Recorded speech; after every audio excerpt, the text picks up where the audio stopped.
Hello everyone, this is Sunil Shukla. Welcome to BRC Academy Dhole.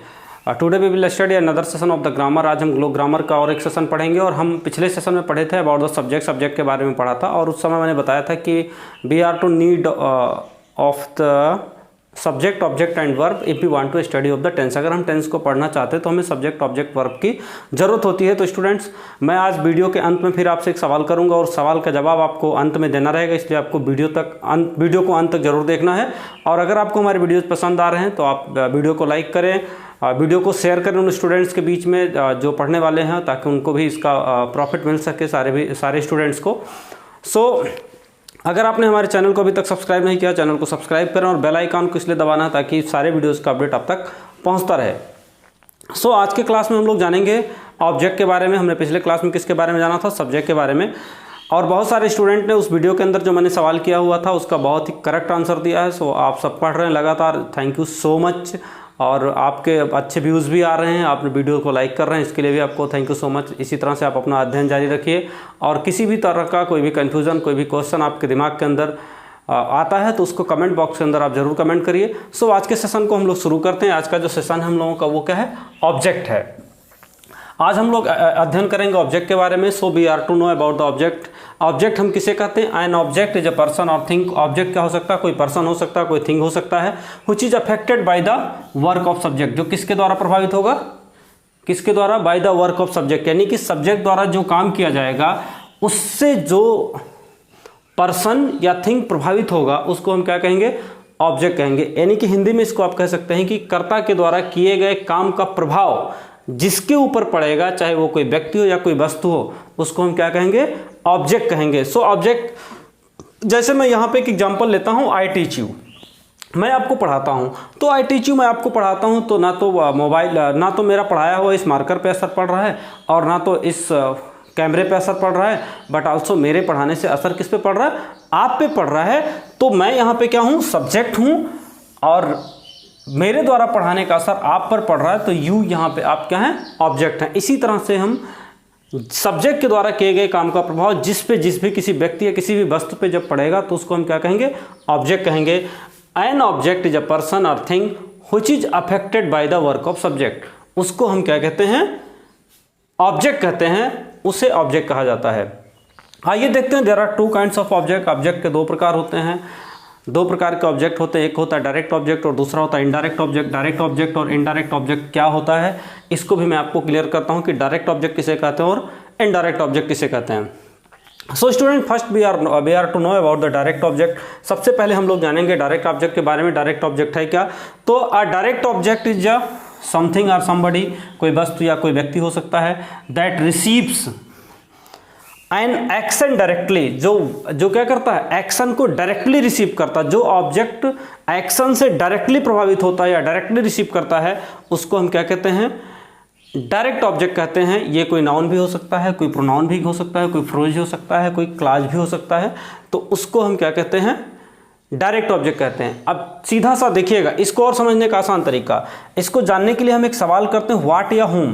What मतलब क्यों, क्या, और होम मतलब किसे। तो जब हम यहाँ पे सवाल करेंगे व्हाट या होम से, ये भी एक तरीका है जानने का। और कोई भी सब्जेक्ट, कोई भी वर्ब जब किसी भी ऑब्जेक्ट को डायरेक्टली रिसीव करेगा, यानी कि डायरेक्टली प्रभावित करेगा, तो उसको हम क्या कहेंगे? डायरेक्ट ऑब्जेक्ट कहेंगे। आइए इसको एग्जांपल के थ्रू समझते हैं और इजी आप समझ जाएंगे। जैसे यहाँ पे देखते हैं, my grandmother bought me a pen. मेरी ग्रैंड मदर ने मेरे लिए क्या लिया? एक पेन लिया। तो अब देखते हैं, माई ग्रैंड मदर क्या हो गया यहाँ पे? सब्जेक्ट। तो माई ग्रैंड मदर बॉट, मेरी माँ ने खरीदा। तो my grandmother bought what? My grandmother bought what? मेरी ग्रैंड मदर ने क्या खरीदा? तो क्या खरीदा मेरे लिए? एक पेन खरीदा। तो बॉट का सीधा असर किस पे पड़ रहा है? पेन पे पड़ रहा है। तो इसलिए पेन यहां पे क्या हो गया? डायरेक्ट ऑब्जेक्ट हो गया। स्टूडेंट्स, आई होप कि आपको बहुत इजी हो गया होगा इसको समझने में। दूसरा देखते हैं, आरती राइट्स अ लेटर। तो आरती राइट्स व्हाट? क्या? आरती क्या लिखती है? लेटर लिखती है। तो यहां पे लेटर क्या हो गया? Direct object. क्लियर हुआ होगा। और राइट क्या कर रहा है? डायरेक्टली इसको अफेक्ट कर रहा है। ठीक है, तो यहां पे लेटर ऑब्जेक्ट, डायरेक्ट ऑब्जेक्ट हो गया। इसी तरह से थर्ड में देखते हैं, आरती कॉल्ड मी, आरती ने मुझे बुलाया। तो यहां पे देखिए आरती कॉल्ड हुम, किसको बुलाया, मुझे बुलाया। तो यहां पे मी क्या हो गया, डायरेक्ट ऑब्जेक्ट हो गया। इसी तरह से नेक्स्ट है स्टूडेंट्स हेट। अच्छा एक चीज और बता दें, यहां पे देखिएगा लेटर क्या है, नाउन है, लेटर क्या है, नाउन है। मी क्या है, प्रोनाउन है। ठीक है। इसी तरह से नेक्स्ट देखते हैं, students hate when the teacher yarns in the class. Students जो हैं वो घृणा करते हैं जब टीचर क्या करता है, क्लास में जम्हाई लेता है। तो when teacher yarns in the class, ये पूरा का पूरा एक फ्रेज है। तो ये क्या हो गया, ये भी क्या हो गया, डायरेक्ट ऑब्जेक्ट हो गया। तो स्टूडेंट्स हेट व्हाट, यहां पे नहीं, हुम। स्टूडेंट्स हेट हुम, किससे घृणा करते हैं, उस अध्यापक से घृणा करते हैं जो क्लास के अंदर क्या करता है, जम्हाई लेता है। सो ये हो गया आपका डायरेक्ट ऑब्जेक्ट, और हम आशा करते हैं कि आपको डायरेक्ट ऑब्जेक्ट समझ में आया होगा। और दूसरा जो होता है वो होता है इनडायरेक्ट ऑब्जेक्ट। आइए उसको भी हम लोग समझते हैं कि इनडायरेक्ट ऑब्जेक्ट क्या होता है। अब बारी है इनडायरेक्ट ऑब्जेक्ट की। तो इनडायरेक्ट ऑब्जेक्ट हमने आपको बताया कि डायरेक्ट ऑब्जेक्ट आपने जाना, अब हम जानते हैं indirect object. An indirect object is a person, जो इनडायरेक्ट ऑब्जेक्ट होता है वो क्या होगा, पर्सन होगा। That receive the direct object, जो क्या करता है, किसको रिसीव करता है, डायरेक्ट ऑब्जेक्ट को रिसीव करता है। और वहां पे डायरेक्ट ऑब्जेक्ट हमने क्या किया था, वो एक्शन को डायरेक्ट रिसीव करता था, और ये किसको रिसीव करेगा, डायरेक्ट ऑब्जेक्ट को रिसीव करेगा। और it is somebody whom the action is done to or for, वो कोई व्यक्ति होगा जिसके लिए काम होगा, जिसके लिए कोई एक्शन होगा, जिसके लिए कोई क्रिया होगी। इसी तरह से आइए देखते हैं हम लोग, indirect object could be noun और प्रोनाउन। इनडायरेक्ट जो ऑब्जेक्ट है वो केवल नाउन और प्रोनाउन हो सकता है। और हमने वहाँ पे देखा था डायरेक्ट ऑब्जेक्ट में नाउन भी हो सकता है, प्रोनाउन भी हो सकता है, फ्रेज भी हो सकता है, क्लास भी हो सकता है।